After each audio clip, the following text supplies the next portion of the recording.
दोस्तों, आज हम आपको लेकर जा रहे हैं पेरिस। जी हाँ, फ्रांस का एक खूबसूरत शहर पेरिस, जहाँ पर लगती है मोनालिसा को देखने के लिए लंबी लंबी लाइनें, जहाँ पर एफिल टावर की खूबसूरती आपको रोक के रखेगी, जहाँ की कुजीन्स वर्ल्ड फेमस है। इतना ही नहीं दोस्तों, यहाँ का मोंटमार्ट्रे में घूमना अपने आप में लाइफ अचीवमेंट है। दोस्तों, जानकर आपको हैरानी होगी कि आप एफिल टावर के यहाँ रात में फोटो नहीं ले सकते। बताएंगे आपको कि आखिर क्यों आप ऐसा नहीं कर सकते। दोस्तों, इस शहर को सिटी ऑफ लाइट कहा जाता है। आखिर ये नाम इसे क्यों दिया गया, इसके बारे में भी हम आपको बताएंगे। दोस्तों, ये उन शहरों में से एक है जो कि रोमांटिक शहर कहलाता है, जहाँ जाना हर जोड़ी का सपना होता है। तो चलिए, आज हम आपके इस सपने को पूरा करते हैं और आपको लेकर चलते हैं Paris. Paris has many different faces. It's a city rich in culture, art, design, beauty and history. नमस्कार दोस्तों, आप सभी का बहुत बहुत स्वागत है हमारे YouTube चैनल ट्रेवल इन्फॉर्मेशन पर। दोस्तों, पेरिस फ्रांस की राजधानी और सबसे बड़ा शहर है। ये यूरोप के सबसे ज्यादा घूमने वाले शहरों में से एक है। पेरिस को दुनिया का सबसे खूबसूरत शहर भी माना जाता है। फैशन और आर्ट की राजधानी भी इसे कहा जाता है। इसी के साथ सिटी ऑफ लाइट का दर्जा भी इसे मिल चुका है।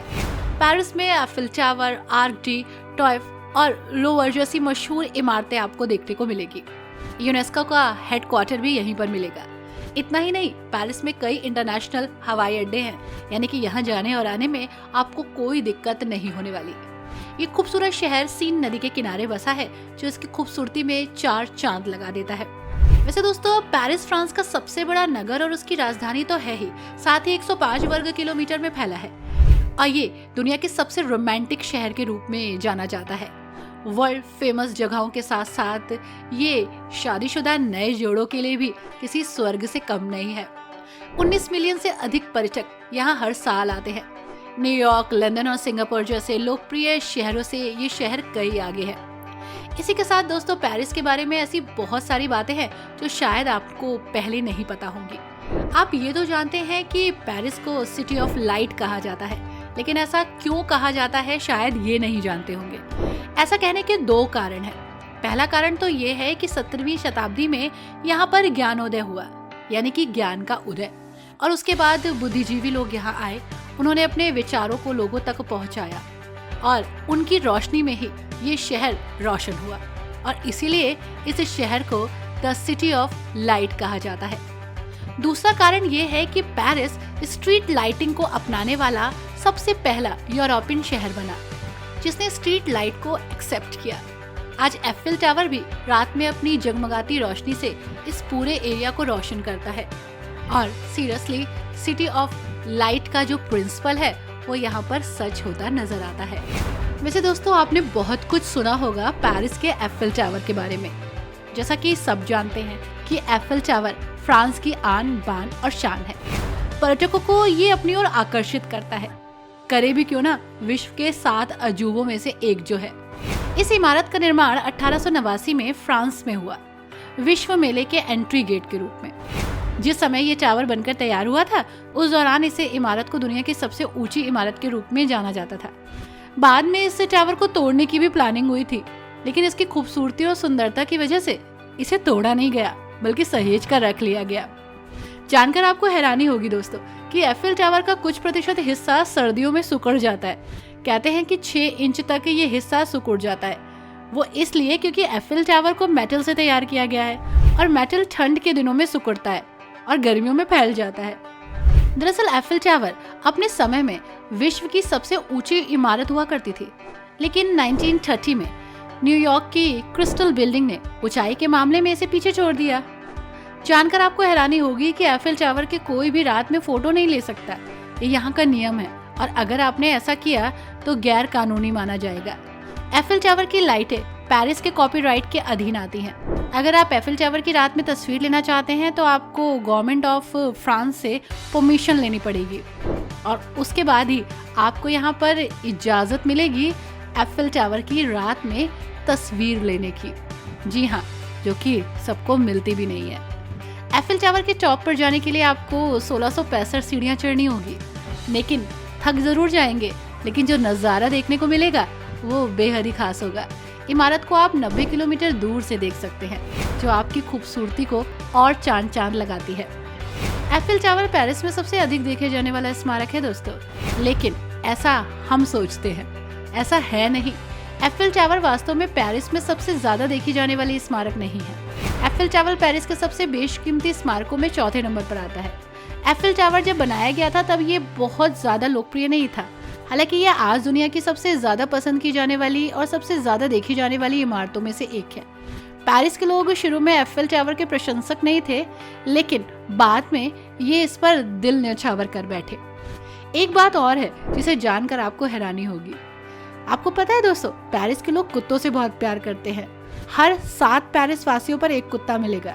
करीब 3 लाख से ज्यादा कुत्ते हैं यहाँ पर। कुत्ते वाकई इंसान के सबसे अच्छे दोस्त होते हैं, ये आपको यहाँ देखने को मिलेगा। पेरिस में वे अपने पालतू जानवरों की बहुत परवाह करते हैं, केयर करते हैं, उनका ट्रीटमेंट कराते हैं। $5 लाख खर्च करते हैं अपने कुत्ते पर। ये देखना बहुत ही असाधारण सा है कि उनके मालिक उन्हें जॉगी स्पा सेंटर लेके जाते हैं और सेशन ज्वाइन कराते हैं। इसी के साथ दोस्तों, पेरिस फैशन की राजधानी है। कपड़ों के बड़े बड़े ब्रांड आपको यहाँ दिखेंगे। कहा जाता है कि फैशन की शुरुआत यहीं से होती है। लड़कियां तो इतनी फैशनेबल है कि क्या ही कहिए। फ्रीडम और फैशन को एक साथ लेकर चलती है। बार बार पलट के देखने का मन करेगा यहाँ आकर। दोस्तों, आपने कभी पेरिस के पॉन्ट डेस आर्ट्स ब्रिज के बारे में सुना है? ये वही ब्रिज है। अनोखी परंपरा होती है यहाँ पर, जो 2008 में शुरू हुई थी।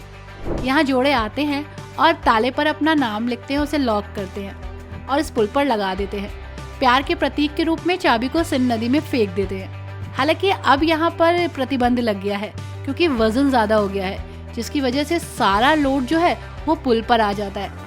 शहर के आसपास और भी पुल थे, लेकिन वहाँ पे ऐसी परंपरा नहीं होती, यहीं पर होती है। वैसे दोस्तों, यहाँ का सबसे पुराना पुल है पॉन्ट नौ। पॉन्ट न्यू शाब्दिक रूप से नया पुल, यानी कि जो नया पुल है वो एक्चुअल में सबसे पुराना पुल है। फ्रांस की राजधानी का सबसे पुराना पुल। हालांकि इसके निर्माण के समय ये पैदल चलने वालों के लिए फुटपाथ वाले पहले पत्थर के पुलों में से एक था, इसलिए इसका नाम पॉन्ट न्यू रखा गया। इसके युग के अन्य सभी पुल अब नहीं हैं, यानी ये इतना पुराना है कि इसके समय के जो यार दोस्त हैं वो दुनिया को अलविदा कह चुके हैं, लेकिन ये पुल अभी भी खड़ा है। सिन नदी के एक छोटे से हिस्से के किनारे एक खूबसूरत समुद्र तट है। ये सीरियसली एक सी बीच जैसा लगता है। पेरिस एक ऐसा शहर है जहाँ आपको सब कुछ मिलेगा। हर उम्र के लिए यहाँ पे कुछ ना कुछ जरूर है, इसलिए जब भी आए तो समय लेकर आए और इस जगह को अच्छे से एक्सप्लोर करें। अगर आप यहाँ आ रहे हैं तो आप पेरिस का सेक्रे कोयर जरूर जाइएगा। ये पेरिस के सबसे अच्छे अधिक आकर्षणों में से एक है। सेक्रे कोयर की सफेद गुंबददार बेसिलिका मोंटमार्ट्रे पहाड़ी पर शहर के सबसे ऊंचे बिंदु पर है। संगमरमर की बनी वास्तुकला और भव्य इंटीरियर को देखने के लिए यहाँ हर साल लाखों की संख्या में पर्यटक आते हैं। यहाँ आप कांच की खिड़कियाँ, सोने के मोजाइक और दुनिया की सबसे बड़ी घड़ी भी देख सकते हैं, जो अपने आप में खास है। This is Notre dam church, Paris के सबसे स्थायी प्रतीकों में से एक। नोट्रे डैम को नोट्रे डैम डे पेरिस भी कहा जाता है। फ्रांसीसी गॉथिक वास्तुकला के बेहतरीन उदाहरणों में से एक। नोट्रे डैम एक मध्ययुगीन कैथोलिक कैथेड्रल है और पेरिस के सबसे व्यापक रूप से मान्यता प्राप्त प्रतीकों में से एक। ये अपनी रंगीन गुलाब की खिड़कियों, भव्य मूर्तिकला, सजावट, शानदार वास्तुकला, विशाल आकार और पुरातनता के लिए बहुत फेमस है। पेरिस की सिन नदी। सिन नदी पेरिस में लगभग 800 किलोमीटर तक बहती है। सिन नदी में बोटिंग करते हुए आप नोट्रे डैम कैथेड्रल और एफिल टावर जैसे खूबसूरत दृश्यों को देखते हैं। सिन क्रूज करीब 1 घंटे तक चलता है, लेकिन रात में पेरिस का खूबसूरत नज़ारा देखने को मिलता है, जो अपने आप में बहुत अच्छा लगता है। क्रूज पर आज डिनर का भी आप लुत्फ उठा सकते हैं। अगर आपके साथ बच्चे हैं तो डोंट मिस पेरिस में डिज्नीलैंड। जी हाँ, ये अट्रैक्टिव पॉइंट है। शानदार सवारी का पूरा मजा आप यहाँ ले सकते हैं। थीम पार्क है। खरीदारी और गोल्फ के साथ साथ कई तरह की एक्टिविटीज भी यहाँ की जाती है। इसकी स्थापना 1992 में हुई थी। ये सेंट्रल पेरिस में लगभग 30 किलोमीटर दूर है। यहाँ आप साथी park, Walt Disney studio park को भी देख सकते हैं। दोस्तों, this is very beautiful place, Paris of Luxembourg garden. 1625 में निर्मित शाही लग्जमबर्ग पेरिस में घूमने के लिए सबसे अच्छी जगहों में से एक है। अंग्रेजी और फ्रेंच लग्जमबर्ग उद्यानों के बीच स्थित और अपनी बेहतरीन फ्रांसीसी शास्त्रीय वास्तुकला के साथ पर्यटकों को अपनी ओर अट्रैक्ट करता है। पैलेस को फ्रांसीसी क्रांति के दौरान एक जेल में बदल दिया गया था, लेकिन आज ये बेहतरीन विधायक भवन है और बेहतरीन टूरिस्ट डेस्टिनेशन। हालांकि आप इसको बाहर से देख सकते हैं, अंदर नहीं जा सकते, लेकिन सीरियसली ये जगह आपको काफ़ी अच्छे से अट्रैक्ट करती है। दोस्तों, यहाँ पर एक और खूबसूरत चीज़ है, वो है लूव्रे संग्रहालय। लूव्रे म्यूजियम सिन नदी के दाहिनी तरफ है। लूवर दुनिया के सबसे खूबसूरत और सबसे बड़े संग्रहालयों में से एक है। ये म्यूजियम 300 साल पुराना है। यहाँ आपको लियोनार्डो दा विंची की मोनालिसा, यूजीन डेलाकोइक्स की लिबर्टी लीडिंग द पीपल और बहुत बड़े बड़े कलाकारों की बेहतरीन पेंटिंग्स देखने को मिलेगी। यहाँ आप मंगलवार को छोड़कर सुबह 9 बजे से लेकर शाम 6 बजे तक कभी भी आ सकते हैं और इसे एक्सप्लोर कर सकते हैं। आई होप दोस्तों पेरिस आपको अच्छा लगा होगा। वीडियो कैसी लगी हमें ज़रूर बताइएगा। लाइक एंड शेयर करना मत भूलिएगा। Thanks for watching.